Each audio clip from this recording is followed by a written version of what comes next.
So this lady rushes out from work and she really wants to get home because she's worked long hours all week and she cannot wait for the weekend, because the weekend is particularly super exciting for her because it's planting season and she loves to garden and this is just her happy place. So she stopped at an intersection and she was like, why don't I just go get my gardening stuff now? I already need to get a gallon of milk, so why don't I just do that now?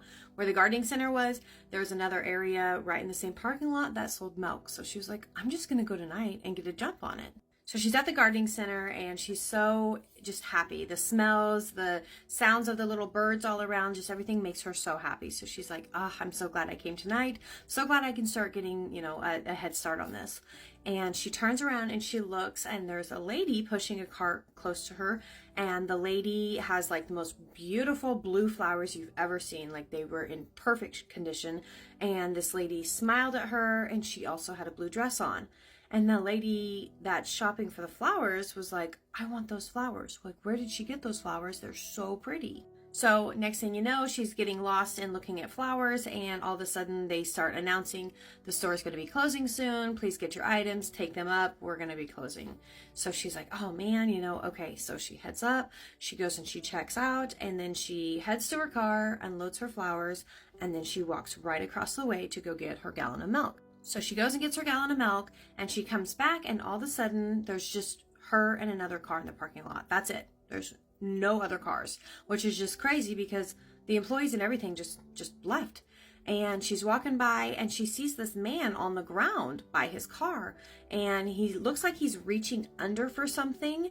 And so she's like, are you okay, sir? And he didn't say anything. And then she realizes like he's not moving, like he could be hurt. So she's like, sir, are you okay? Are you okay? And she comes up to him and she puts the milk down and runs over and she's like, what's going on? And he's like, I fell in and I've really hurt my hip and I've hurt my ankle and I think it might be broken. So she's looking all around and still can't believe there's not a single other car except her car and this guy's car. So she says, okay, I'm going to call the ambulance. And she says, where's my phone? Let me look for it. And all of a sudden in her head, there's a voice. It's telling her right in her purse which pocket is her phone. So she hurries up and she just gets it out. Then all of a sudden the man starts saying, I can't breathe. I can't breathe. And this voice chimes in again in her head. And it says the inhaler is in his car under this red jacket. So she hurries up, she opens his door and she looks and she grabs his inhaler. She hands it to him. He's able to take in his inhaler. She's like, where in the world is this voice coming from? Like, what is going on? She starts calling 911. She's like, I need help. I need, this man has fallen. And within just a few minutes, the ambulances are coming in and they're getting ready to take over and help him out.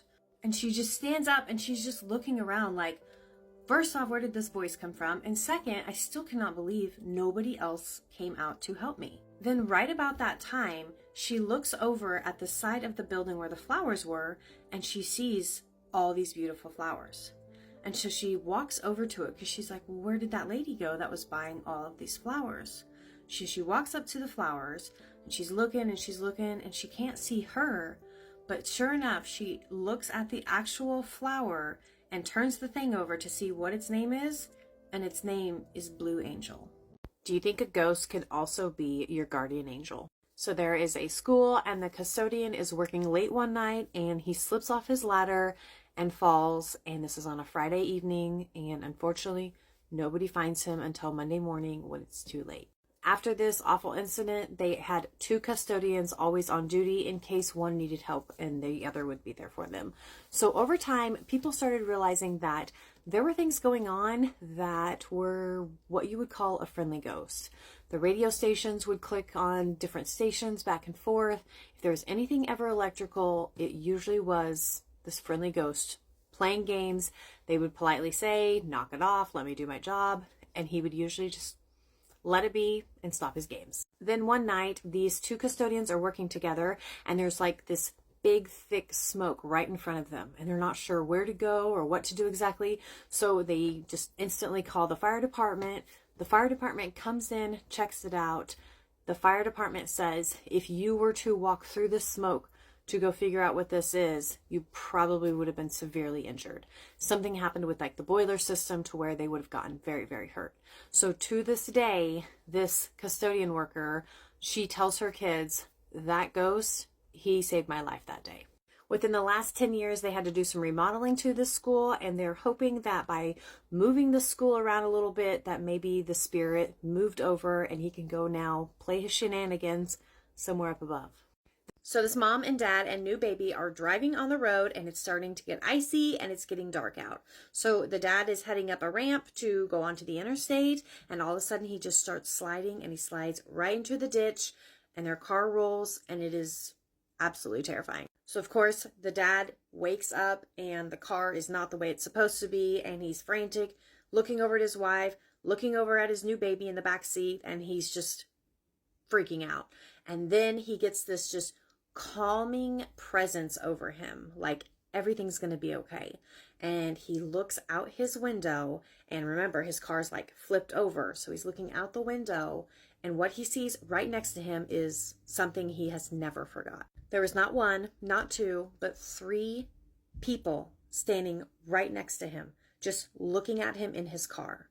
Granted, he was upside down, but he could see 3 people looking at him through his car window. So he sees these 3 people standing outside of his car, and he's like, oh, they're here to help me, you know? So he's able to get out of his car, somehow pop the door open, and he's able to try and get out so he can run up on the side of the road and ask for help. This is way before cell phones in the early 90s. And he opens the door, and when he's able to get out, he crawls on the ground and then stands up to talk to these people that are there, and they're gone. And he's looking around, and he's like, where did they go? And so he goes up to the side of the road, and he's able to flag somebody down. They call the ambulance, all that. Luckily, his wife and child were totally fine. He was totally fine.